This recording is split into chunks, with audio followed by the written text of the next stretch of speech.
उठ जा नालायक, सुबह के 8 बजने को है। तुझे एग्जाम नहीं देना क्या? थोड़ी देर और सोने दीजिए ना पापा। तू उठता या फिर मैं तेरे ऊपर पानी फेंकूं? रोज गधों की तरह सोता रहता है, पेपर की कोई टेंशन ही नहीं है। और एक हमारा समय था जब हम पेपर में फेल होने के डर से रात भर पढ़ा करते थे, सो ही नहीं पाते थे। तो क्या अब आप उसका बदला मुझसे लेंगे? मैं 15 मिनट बाद उठ जाऊंगा, आप प्लीज जाइए, मुझे डिस्टर्ब मत कीजिए। इतना कहकर रौनक रजाई ढककर फिर से सो जाता है। तू ऐसा नहीं मानेगा, रुक मैं अभी पानी लेकर आता हूं। बस फिर क्या था, इतना कहकर वो भागते हुए बाथरूम में जाते हैं और पानी की एक बड़ी सी बाल्टी लाकर रौनक के ऊपर फेंक देते हैं। पानी पड़ते ही रौनक झट से उठ जाता है। ये आपने क्या किया पापा? अब तू उठेगा नहीं तो यही करना पड़ेगा ना। वैसे थैंक्स डैड, आपके कारण ना अब मुझे नहाने की भी जरूरत नहीं पड़ेगी। चलिए अब आप माँ से बोलकर मेरे कपड़े निकलवा दीजिए, तब तक मैं ब्रश कर लेता हूँ। वैसे कल ना आप एक काम और करना, नहलाने के साथ साथ मुझे ब्रश भी करवा देना। ये ब्रश करने में ना मुझे बहुत आलस आता है। रौनक की बातों से अरविंद का मुंह खुला का खुला रह जाता है। वो अपनी पत्नी कमला के पास जाता है और रौनक की हरकतों के बारे में बताता है, जिसे सुन उसकी पत्नी हंसने लगती है। तुम अपने बेटे को समझाने के बजाय हंस रही हो। रौनक बच्चा है, धीरे धीरे सुधर जाएगा, आप क्यों उसके पीछे पड़े रहते हो? अभी नहीं सुधरेगा तो कब सुधरेगा? 10वीं क्लास में है रौनक, वो अब कोई बच्चा नहीं रहा। अरविंद की इतना बोलते ही वहां रौनक भी आ जाता है। क्या डैड, मैंने आपको एक काम दिया था, वो भी नहीं हुआ आपसे। अरे क्या हुआ बेटा? माँ, मैंने डैड से बोला था कि वो आपको बोलकर मेरे स्कूल की यूनिफॉर्म निकाल दे, लेकिन मेरे पीछे पड़ने के अलावा इनसे एक काम ढंग से नहीं होता। देख रही हो कमला, देख रही हो अपने लाडली को? अरे आप चुप रहिए जी। चलो बेटा, मैं तुम्हें कपड़े निकाल कर दे देती हूँ। बस ऐसे ही साल पर साल बीतते जाते हैं, लेकिन रौनक के रवैये में कोई बदलाव नहीं आता। वो पहले से भी ज्यादा आलसी और पूरी तरह अपने माता पिता पर निर्भर हो जाता है। 2 साल बाद पता नहीं कहाँ गायब रहता है पूरे दिन, अब तक तो आ जाना चाहिए था। अरे आप इतनी फिक्र क्यों कर रहे हो उसकी? दोस्तों के साथ खेल रहा होगा, आ जाएगा अभी। ये कोई टाइम है खेलने का? 10 बजने वाले हैं, इतनी रात में कौन खेलता है? कमला कुछ कहती उससे पहले ही रौनक वहां आ जाता है। मम्मी जल्दी से खाना लगा दो, बहुत भूख लग रही है। तुम्हें तब तक खाना नहीं मिलेगा जब तक तुम बता नहीं देते कि इतनी रात गए कहां से आ रहे हो। ओ प्लीज डैड, अब आप इसी पे प्रद्युमन बनकर मेरे सर पर बंदूक लेकर मत बैठ जाना। अपनी फालतू की बकवास बंद कर और बता कहां से आ रहा है। माँ, अब समझाइए ना डैड को। बता देना बेटा, इनको भी तसल्ली हो जाएगी। आप बोल रही हैं तो बता देता हूं। मैं दोस्तों के साथ मूवी देखने गया था, इसलिए देर हो गई। तो इन सब चीजों में मेरे पैसे उड़ाता है। कभी 1 रुपया कमाने के बारे में सोचा है तूने? जब देखो हवा की तरह पैसे उड़ाता रहता है। माँ, अब आप इन्हें चुप करा दीजिए, वरना ना मुझे गुस्सा आ जाएगा। अच्छा, क्या कर लेगा? बता ना, क्या कर लेगा तू? वैसे बात तो ठीक ही है, मैं कर ही क्या सकता हूं? पैसे तो फिर भी मैं आपसे ही मांगूंगा ना। चलिए अब ये सब बात छोड़िए और मम्मी मेरे लिए खाना लगा दीजिए। अभी लगा देती हूँ बेटा।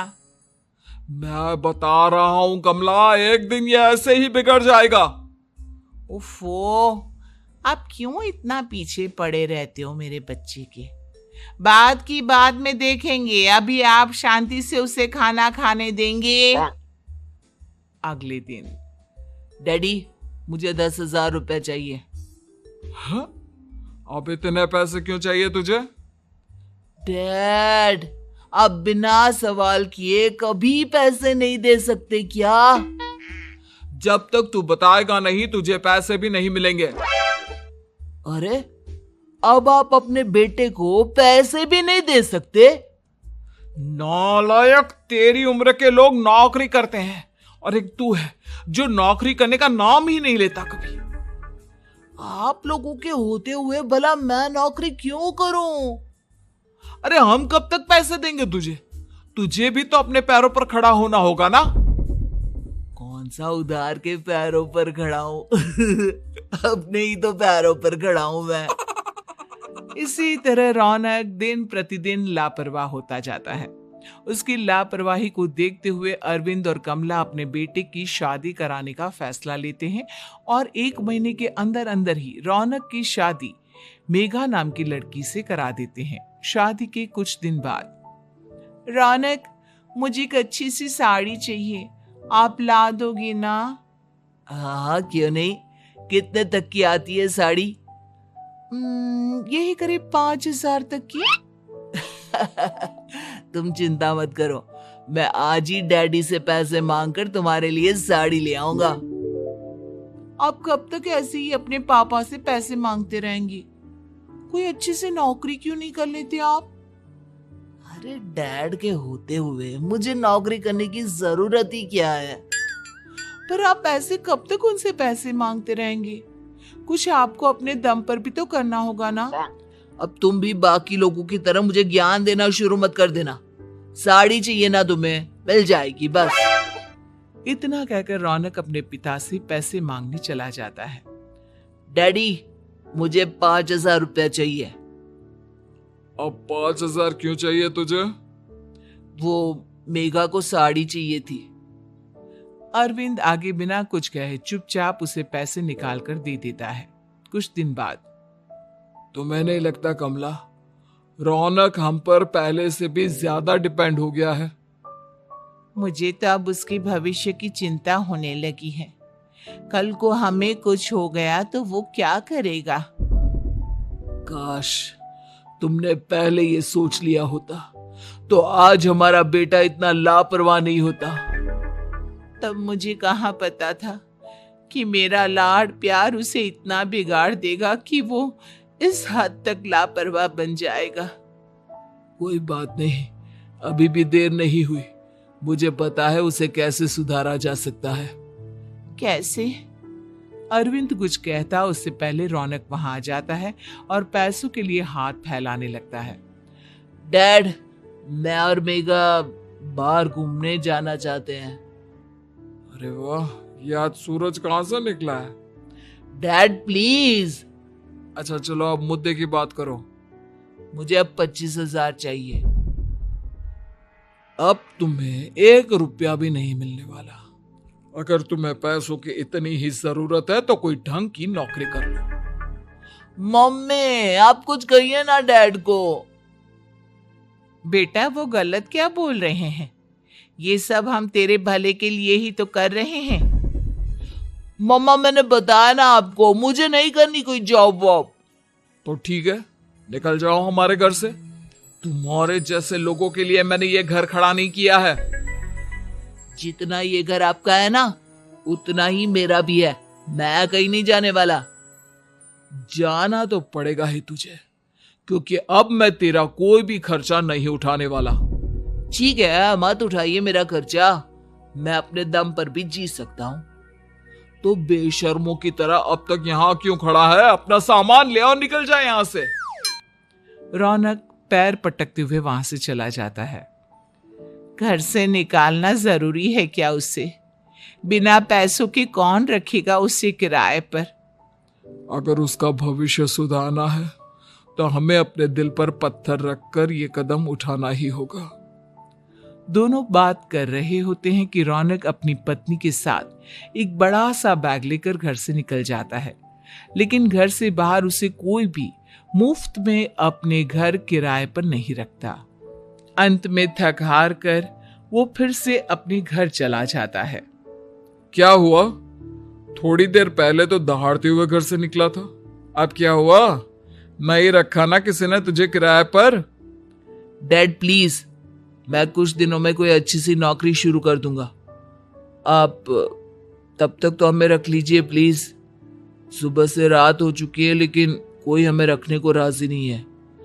अब आप ही बताइए, इतनी रात को मैं मेघा को लेकर कहाँ जाऊंगा? ठीक है ठीक है, बहू की वजह से मैं तुझे घर पर रख रहा हूं, लेकिन तू इस घर में एक बेटे की नहीं बल्कि एक किराएदार की हैसियत से रहेगा। 3 महीने है तेरे पास। इन 3 महीनों के अंदर अंदर मुझे तेरी पहली तनख्वाह हाथ में चाहिए, समझ गया?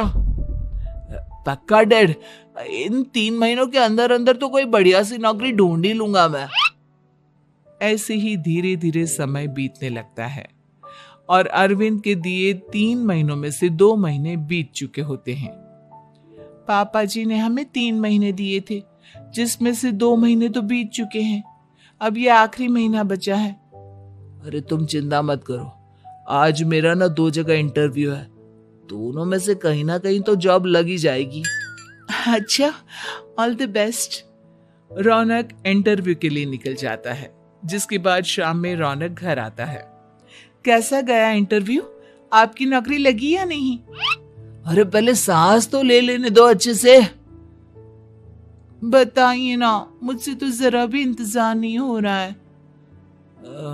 वो दरअसल बात यह है कि मेरी नौकरी तो लग चुकी है लेकिन पैसे बहुत कम है। कितने पैसे हैं? 15,000। इतने में अरविंद और कमला मिठाई का डिब्बा लेकर आ जाते हैं। बधाई हो बेटा। हम जानते थे तेरी जॉब जरूर लगेगी। लेकिन मेरी सैलरी बहुत कम है मम्मा। कम है तो क्या हुआ, धीरे धीरे बढ़ जाएगी। हाँ बेटा, हम तो बस चाहते थे कि तू अपने पैरों पर खड़ा हो जाए। मतलब अब आप मुझे घर से नहीं निकालेंगे? नहीं, ये सब हमने तुझे जिम्मेदार इंसान बनाने के लिए किया था। Thank you mummy papa. अगर आप दोनों ऐसा नहीं करते तो मुझे कभी अपनी जिम्मेदारियों का एहसास तक नहीं होता। आज आपने मुझे सिखा दिया कि इंसान का अपने पैरों पर खड़ा होना भी जरूरी होता है। इतना कहकर रौनक झट से अपने माता पिता के गले लग जाता है और अपनी कमाई की पहली तनख्वाह वो अपने माता पिता के हाथ में सौंपता है। इस तरह रौनक एक गैर जिम्मेदार व्यक्ति से एक जिम्मेदार व्यक्ति बन जाता है।